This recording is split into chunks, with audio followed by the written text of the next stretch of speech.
Alors déjà, bonjour à tous, j'espère que vous allez tous très bien.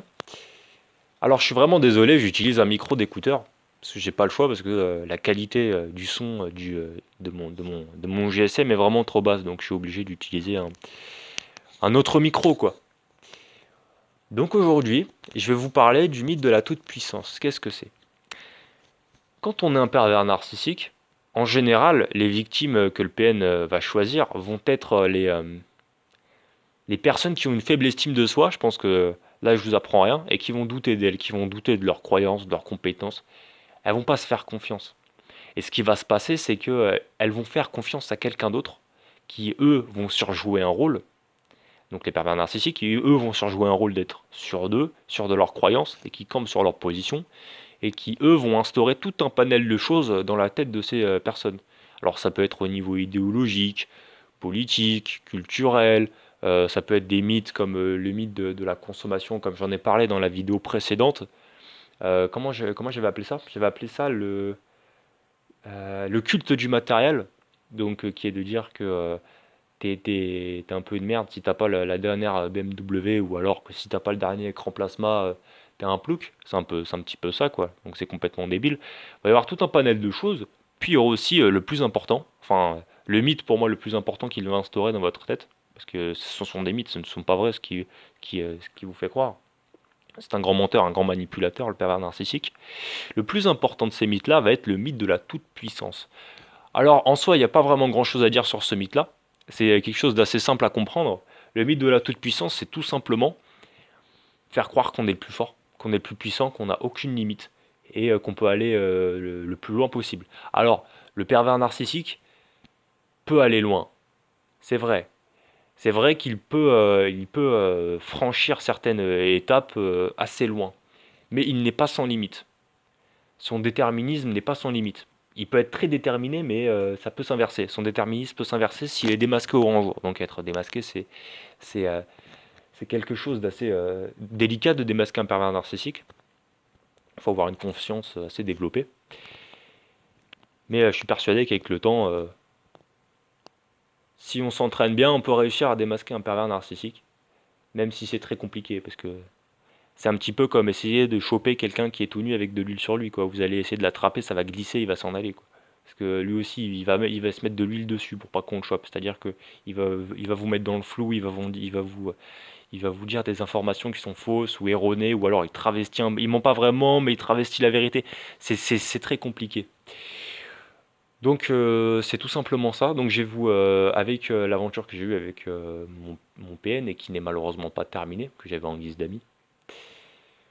Ce qui s'est passé, c'est que donc lui jouait sur ce mythe de la toute-puissance. Donc maintenant, vous savez ce que c'est de faire croire qu'on est les plus forts, mais ça se traduit par quoi? Qu'est-ce qui est le mythe de la toute-puissance ou non? Par exemple, il me faisait croire que moi, si par exemple s'il y avait trois gros bonhommes de 150 kilos, et il n'hésiterait pas à les frapper, quoi, et à les défoncer. Alors ça, j'en doute très fort.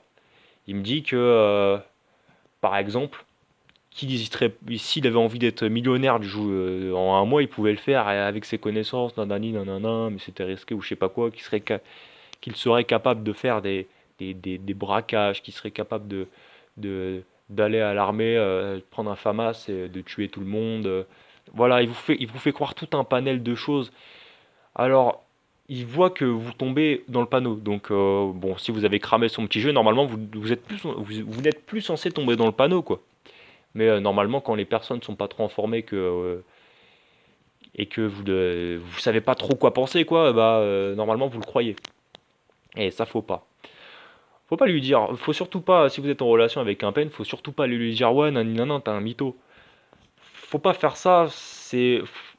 Faut juste pas le croire. Il faut vous le montrer que vous n'êtes pas impressionné. Parce que vous impressionner, ça va être une arme chez lui extrêmement forte. Impressionner les autres. Parce que si vous êtes victime de PN, c'est-à-dire que vous avez des qualités, des défauts surtout, pour être victime de PN. C'est-à-dire que vous ressentez les choses, il se peut que vous soyez impressionnable, etc. Et lui va en jouer. Là, je vous apprends rien. Donc voilà, donc ce mythe de la toute-puissance, c'est un petit peu ça. C'est un petit peu son arme principale, en quelque sorte. C'est pour éviter que vous le quittiez. Parce que si vous quittez un PN, il va venir, il va vous harceler pendant des jours et des jours et des jours, et c'est ce qui est en train de m'arriver actuellement, mais je tombe pas dans le panneau. Même si je prends énormément de risques en ce moment. Donc faut pas faire n'importe quoi, faut pas lui dire ouais t'es un mytho, faut juste montrer que il ne vous impressionne pas, que vous ne croyez pas forcément. C'est-à-dire, bon ça c'est pas vraiment du mythe de la toute puissance, mais je vais vous donner un dernier exemple avant de couper cette vidéo qui est assez courte. C'est pas vraiment de la... Bon, si, un petit peu. Je sais pas trop comment qualifier ça. L'année dernière, donc il travaille dans un certain secteur, et aux périodes de fête de Noël de l'année dernière, il m'avait fait croire que qu'il avait travaillé, je sais pas combien d'heures, il travaillait 15 heures par jour, il se levait à 3 heures du matin, il rentrait chez lui à minuit ou je sais pas quoi. Il me disait qu'il était en plein travail. Alors déjà, avec les réseaux sociaux que je le voyais connecté, etc., c'était faux. Et puis surtout, je l'avais croisé. Genre, j'étais en ville, je lui avais envoyé un SMS. Où est-ce que tu es? Et il me dit, ouais, je suis en plein travail et tout, ne me dérange pas. Et puis je l'ai vu, il était au McDo, quoi. Je l'ai croisé au McDo. Je suis pas allé le voir, j'ai tracé ma route, j'ai fait ok, d'accord. Et c'est un petit peu. En fait, c'est un petit. Je vous parle de ça parce que dans mon histoire, bon, c'est mon histoire personnelle et je ferai peut-être une vidéo pour vous parler de ça quand il y aura un petit peu plus de monde sur la chaîne, quoi. Je vous parlerai de mon histoire personnelle. Mais ça a été un peu le déclic de me dire, ouais, lui il me prend ouvertement pour un con, donc son mythe de la toute-puissance, il peut se le garder, se le mettre où je pense, et je ne croirais plus ce qu'il me dit, même avec tact et force. Voilà, c'était un petit peu tout. J'ai toujours personne sur mes vidéos, mais c'est pas grave, je ferai quand même d'autres vidéos, et puis j'attends que quelqu'un tombe sur celle-ci. En attendant, si vous êtes victime de PN, je vous souhaite un bon courage. Des vidéos pour s'en débarrasser. Je pense que quand mon histoire sera définitivement terminée, je pourrai en faire une, mais pour l'instant, je peux pas trop me permettre cela. Donc voilà, donc je vous souhaite un bon courage. Je vous souhaite une bonne fuite si vous êtes en fuite ou un bon, une bonne motivation pour fuir si vous ne l'êtes pas encore, face au pervers narcissique, bien entendu. Donc je vous souhaite une très bonne fin de journée et je vous dis à la prochaine. Ciao.